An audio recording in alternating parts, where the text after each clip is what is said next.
The reason you feel lost sometimes is not because you don't have goals, but because you don't have a reason to achieve them. A reason to wake up, a reason to keep going even on hard days. In Japan, there's a word for this: ikigai, your reason for being. Like, have you ever had a day where you felt excited to wake up? Without any pressure, just a natural pull. And then there are days where even small tasks feel heavy. The difference is not your energy, it's your purpose. And that's what Ikigai is trying to help us discover. And I'll help you go through few chapters. Chapter 1. Your reason to wake up. Ikigai is not something complicated. It's not always a big mission or a huge goal. Sometimes it's something simple, something personal. Like, it could be your work, your passion, helping others, or even creating something meaningful. It's that one thing that makes your life feel worth living.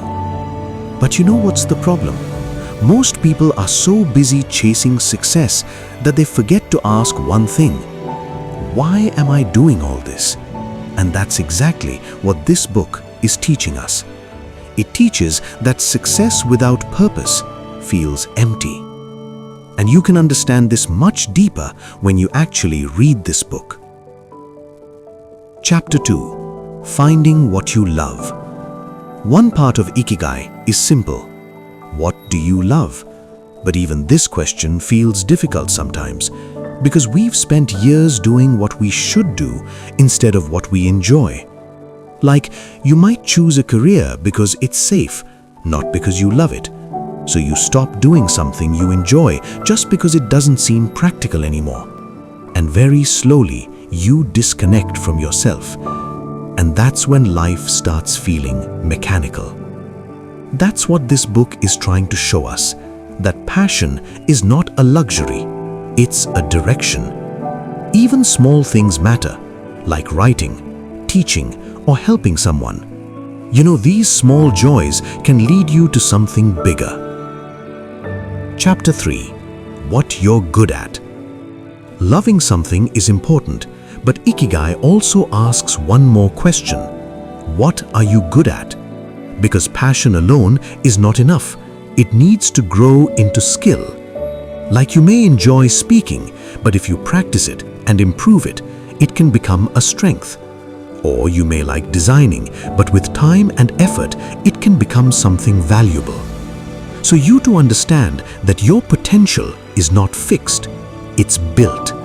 And the more you work on something you love, the better you become at it. Chapter 4. What the world needs. Ikigai is not just about you. It connects you to the world. It asks, what does the world need that you can offer? Like, people need guidance, people need solutions, they need creativity and connection. And maybe what you love and what you're good at can help someone else. That's where meaning comes from. Because when your work helps others, it doesn't just feel like work, it feels like a contribution. And when you read this book, you will realize that purpose grows stronger when it goes beyond just ourselves. Chapter 5.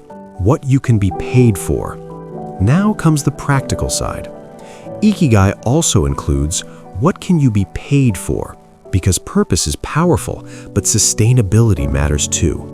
Like, if you love something and you're good at it and people need it, but it doesn't support your life, it becomes very difficult to continue. So the goal is to find that balance, to find something that fulfills you and also supports you. And that is something you will find when you learn about alignment.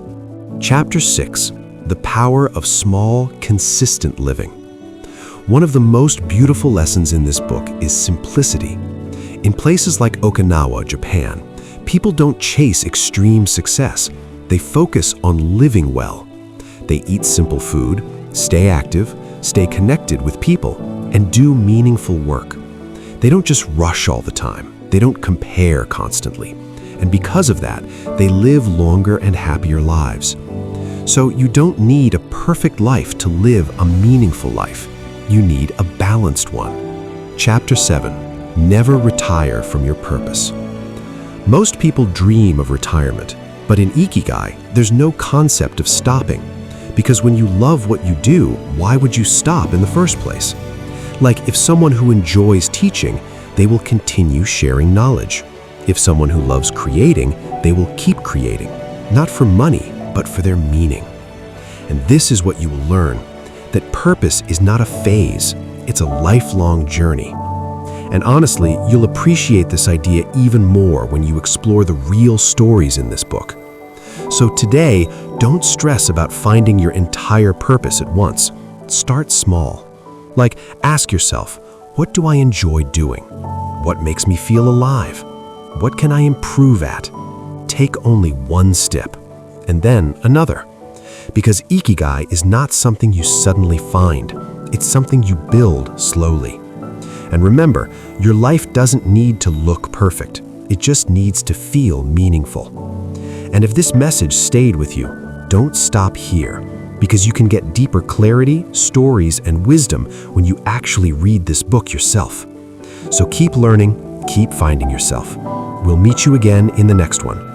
And please like, share, and subscribe this channel. Thank you.